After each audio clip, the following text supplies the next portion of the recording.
Ele diz o seguinte: posso alugar a minha casa, né, mesmo sem ter feito o inventário, tá?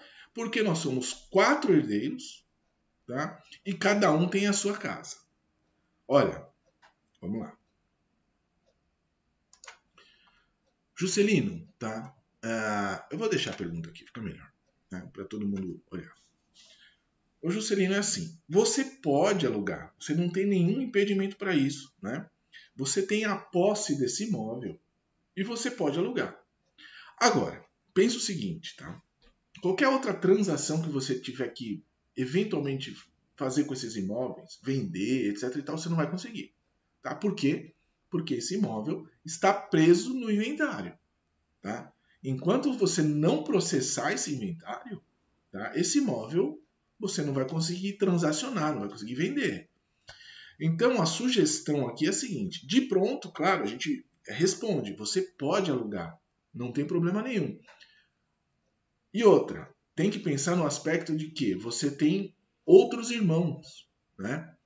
Agora, eu não sei como é que ficou decidido isso. Esse imóvel que você quer alugar, ele esse aqui é só o seu, em tese, né? Porque ainda não foi feita a partilha.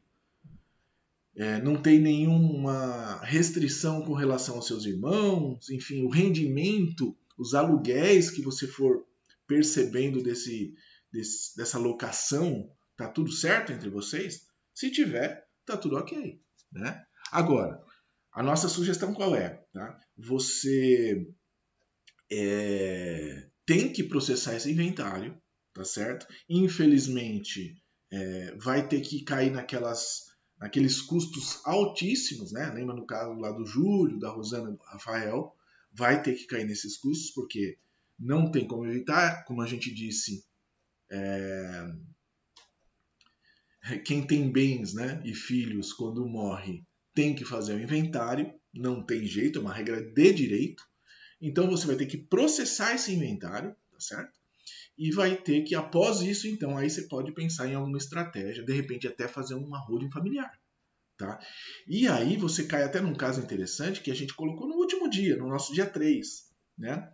A gente colocou o seguinte, tá? Se o seu caso não é imediatamente de uma holding familiar, mas você precisa, por exemplo, antes processar o inventário, tá certo?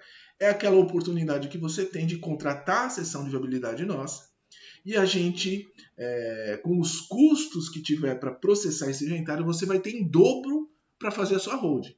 Então, uma excelente oportunidade para você, inclusive, reduzir custos, tá certo?